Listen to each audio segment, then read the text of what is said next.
માંજલપુર વિધાનસભા બેઠકની પેટાચૂંટણી 30 જુલાઈએ 3 ઓગસ્ટે મતગણતરી. યોગેશભાઈ પટેલના નિધન બાદ ખાલી પડેલી બેઠક માટે ચૂંટણી પંચે જાહેર કર્યો કાર્યક્રમ. વડોદરાની માંજલપુર વિધાનસભાની બેઠક પર યોજાનારી પેટાચૂંટણીની તારીખ જાહેર કરવામાં આવી છે.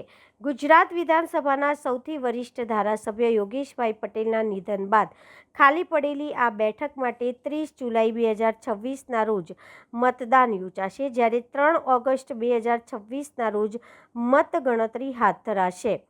ચૂંટણી કાર્યક્રમ અનુસાર ઉમેદવારી પત્રની ચકાસણી 14 જુલાઈએ કરવામાં આવશે, જ્યારે ઉમેદવારી પત્ર પરત ખેંચવાની અંતિમ તારીખ 16 જુલાઈએ નક્કી કરવામાં આવી છે. ત્યારબાદ ચૂંટણી પ્રચાર પૂર્ણ થયા બાદ 30 જુલાઈએ મતદાન યોજાશે. માંજલપુર બેઠક લાંબા સમયથી ભારતીય જનતા પાર્ટીનો ગઢ માનવામાં આવે છે. આ બેઠકનું પ્રતિનિધિત્વ કરનાર ગુજરાત વિધાનસભાના સૌથી વરિષ્ઠ ધારાસભ્ય યોગેશભાઈ પટેલનું તાજેતરમાં અવસાન થતાં બેઠક ખાલી પડી હતી. તેઓ 84 વર્ષના હતા અને બ્લડ પ્રેશર તેમજ ડાયાબિટીસ સંબંધિત તબિયત બગડતા હોસ્પિટલમાં સારવાર દરમિયાન તેમનું નિધન થયું હતું. હવે આ બેઠક માટે યોજાનારી પેટા ચૂંટણીને લઈને રાજકીય પક્ષોએ પોતાની તૈયારીઓ શરૂ કરી દીધી છે. ઉમેદવારોની પસંદગી અને ચૂંટણી પ્રચારને લઈને આગામી દિવસોમાં રાજકીય ગતિવિધિઓ વધુ તેજ બનવાની શક્યતા છે. ભારતીય જનતા પાર્ટીના કાર્યકર્તાઓ હંમેશા ઇલેક્શન મોડમાં જ કામ કરતા હોય છે. અમે અનેક કાર્યક્રમો લઈને નાગરિકોની વચ્ચે રહેતા હોઈએ છીએ અને એમના પ્રશ્નો અને સમસ્યાઓ સાંભળીને હંમેશા એમનું સમાધાન આવે એવો પ્રયત્ન પણ કરતા હોઈએ છીએ. હમણાં જ તાજેતરમાં વડોદરા મહાનગરપાલિકાનું ઇલેક્શન પત્યું. આ જ વિધાનસભાની 14 સીટમાંથી 14 ભવ્ય સફળતાથી વિજય પ્રાપ્ત કર્યો છે અને મને માંજલપુર વિધાનસભાના નગરજનો પર વિશ્વાસ છે કે માંજલપુર વિધાનસભામાં પણ જે પણ ઉમેદવાર ભારતીય જનતા પાર્ટી ડિક્લેર કરશે એને પણ ભવ્ય સફળતા અપાવશે.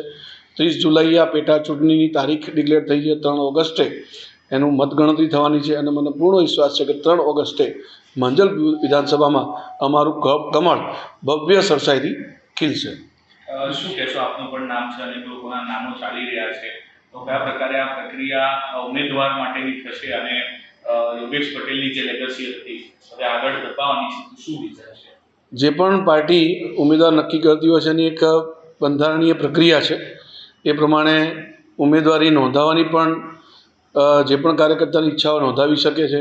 ત્યારબાદ પ્રદેશ પાર્લામેન્ટરી બોર્ડ એમાં આખરી નિર્ણય કરતું હોય છે અને જે પણ ઉમેદવાર પાર્લામેન્ટરી બોર્ડ દ્વારા નક્કી થાય છે સર્વ કાર્યકર્તાઓ એને શિરોમાન્ય કરીને ભારતીય જનતા પાર્ટીના ઉમેદવારને જીતાડવા માટે પોતાનો રાત દિવસ મહેનત કરીને ભવ્ય સફળતા માટે પ્રયત્ન કરે છે.